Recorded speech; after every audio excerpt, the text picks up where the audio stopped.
Hello friend, welcome back my channel money mind. तुम लोग आज बात करने जा रहे हैं। यहाँ पे एक आईपीओ आने वाली है स्टॉक मार्केट में और कंपनी का नाम है अर्बन कंपनी। ये पहले अर्बन क्लैम्प के नाम से जाना जाता जब इसका स्टार्टिंग हुआ था लगभग 2014-15 के आसपास।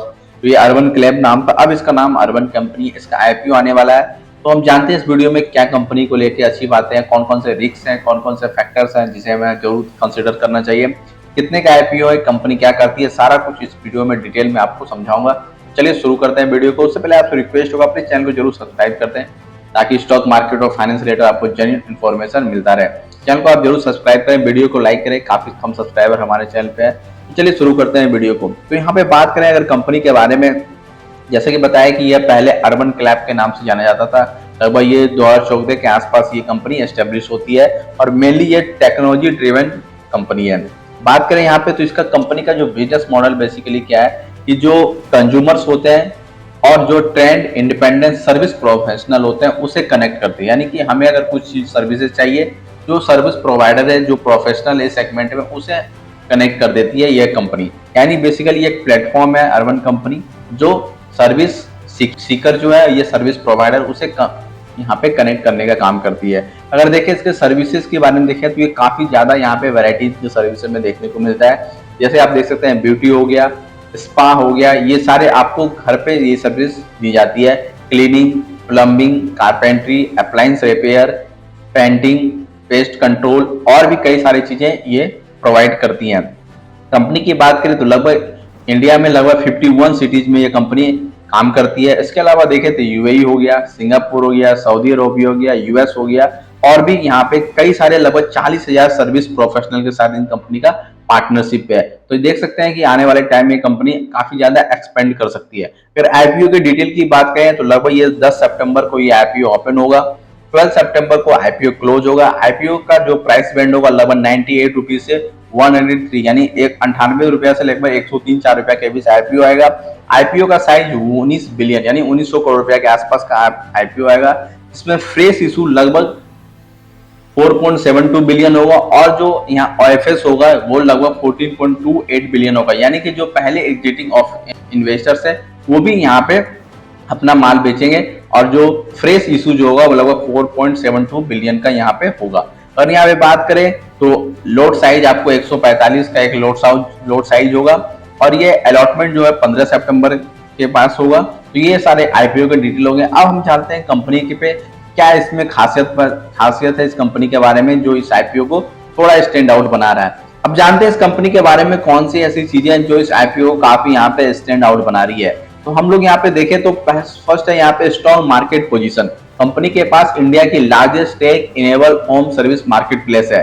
नेक्स्ट देखें तो लार्ज सर्विस प्रोवाइडर, कंपनी के पास लगभग 54,000 average monthly active service professional है जो सिग्निफिकेंट सर्विस कैपेसिटी और रीच इंश्योर करती है। और कंपनी के बारे में देखें तो यहाँ पे ये ज्यादातर इनोवेशन और स्केलेबिलिटी पे काफी ज्यादा फोकस करती है।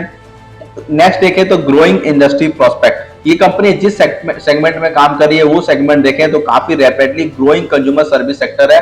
यानी कि यहाँ पे ग्रोथ काफी ज्यादा हमें आने वाले टाइम में देख सकते हैं। टेक्नोलॉजी का लेवरेज मिलता है तो आने वाले टाइम में इनके मार्जिन पे, इनके रेवेन्यू पे, इनके बिजनेस मॉडल पे काफी ज्यादा इंपैक्ट हमें देखने को मिल सकता है। नेक्स्ट अगर देखें तो स्ट्रॉन्ग ग्रोथ इन रेवेन्यू, हाल के दिनों में देखें तो जो पिछले क्वार्टर का रिजल्ट आया था उसमें रेवेन्यू में यहाँ पे काफी ग्रोथ देखने को मिला है। नेक्स्ट अगर यहाँ पे देखें तो यहाँ पे अगर रिजल्ट फिनेंशियल का देखें, फिनेंशियल 24 का तो रेवेन्यू था लगभग 8,280 करोड़, फिनेंशियल 25 का देखें तो लगभग 11,445 करोड़।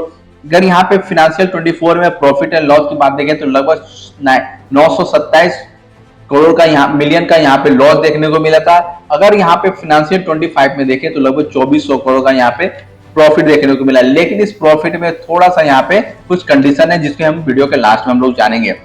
नेक्स्ट अगर यहाँ पे हम लोग देखें कंपनी का रिस्क फैक्टर के बारे में तो रेगुलेशन का रिस्क यहाँ पे हमेशा रहता है कि जो गिग वर्कर्स हैं जो या इनके प्रोफेशनल है, आने वाले टाइम में अगर सरकार कुछ लेबर लॉ लाती है तो इससे कंपनी को काफी यहाँ पे प्रॉब्लम हो सकती है। कॉम्पिटिटिव प्रेशर है, अगर आने वाले टाइम में देखें तो बहुत सारे कंपनी ऐसी हो गई जो ऐसी सर्विसेज प्रोवाइड करती है।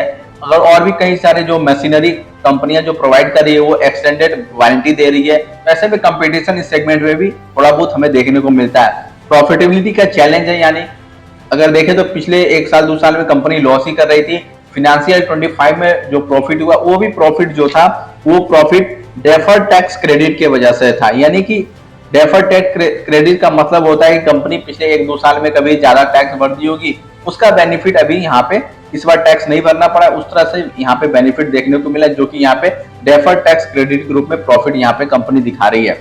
नेक्स्ट रिस्क इसमें देखें तो क्वालिटी कंट्रोल का रिस्क इसमें काफी ज्यादा देखने को मिलता है। ये सारी कंपनी जो होती है ये बेसिकली कस्टमर के सेटिस्फेक्शन के आधार पर इनका ब्रांड बनता है, और कस्टमर को अगर किसी प्रोफेशनल से या किसी सर्विस प्रोवाइडर की मिस्टेक से कोई सर्विसेज अच्छी नहीं मिलती जिससे वो सेटिस्फाइड नहीं हो रहा है, तो डायरेक्ट कंपनी के ब्रांड पे, कंपनी के नाम पे यहाँ पे इम्पैक्ट उसका देखने को मिलता है। नेक्स्ट अगर रिस्क देखें तो यहाँ पे देख सकते हैं कि इसमें फ्रेश इशू कम है, यानी और ओएफएस ज्यादा है, यानी 19 बिलियन में देखें तो लगभग यहाँ पे 14 बिलियन के आसपास ओएफएस है, यानी कि जो अर्ली इन्वेस्टर्स है वो अपना यहाँ पे जो उनके पास शेयर था वो डाइल्यूट कर रहे हैं। तो एक मन में थोड़ा डाउट यहाँ पे नजर आता है कि क्या हुआ, इनके पास बेटर इंफॉर्मेशन रहता है तो क्या इन्हें लग रहा है कि आने वाले टाइम में ग्रो नहीं कर सकती कंपनी, या इनके पास और भी कुछ इंफॉर्मेशन है जिससे इनको डाउट हो रहा है कंपनी पे।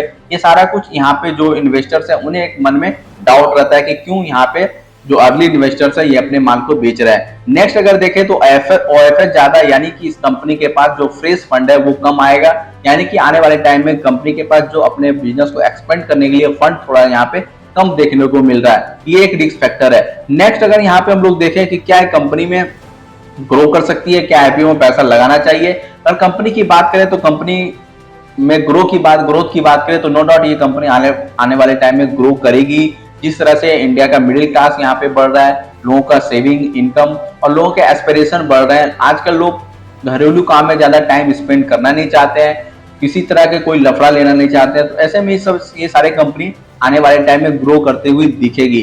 तो बात करें यहाँ पे आईपीओ की लिस्टिंग गेन को लेके तो यहाँ पे लिस्टिंग गेन भी देखने को मिलेगा, लेकिन लॉन्ग टर्म में कंपनी के जो फाइनेंशियल है, जिस तरह से प्रॉफिट यहाँ पे कंपनी अभी नहीं दिखा पा रही है, वो एक बड़ा चैलेंज यहाँ पे देखने को मिल सकता है। इस बार का जो प्रॉफिट हुआ है वो भी अगर देखें तो पिछले फाइनेंशियल 24 में लॉस था, फाइनेंशियल 25 में यहाँ पे प्रॉफिट देखने को मिला है, तो एक थोड़ा सा यहाँ पे डाउट क्रिएट होता है कि क्यों अभी प्रॉफिट देखने को मिला, जबकि कंपनी ने यहाँ पे क्लियर किया है कि ये टैक्स क्रेडिट की वजह से वहां पे देखने को मिला है। तो यहाँ पे कंपनी लॉस मेकिंग है, आने वाले टाइम में कैसा यहाँ पे कंपनी रेवेन्यू के स्तर पे क्या रिफॉर्म करती है ये देखने वाली बात होगी, लेकिन कंपनी ग्रो करेगी। यहाँ पे लॉन्ग टाइम में अच्छा पैसा बन सकता है अगर कंपनी यहाँ पे अपने फाइनेंशियल को थोड़ा सा स्ट्रॉन्ग करती है। आपको कैसा लगता है आईपीओ कमेंट बॉक्स में जरूर बताएं। इन्फॉर्मेशन अच्छा लगा तो वीडियो को लाइक करें और आपसे रिक्वेस्ट होगा प्लीज चैनल को जरूर सब्सक्राइब करें। Thank you.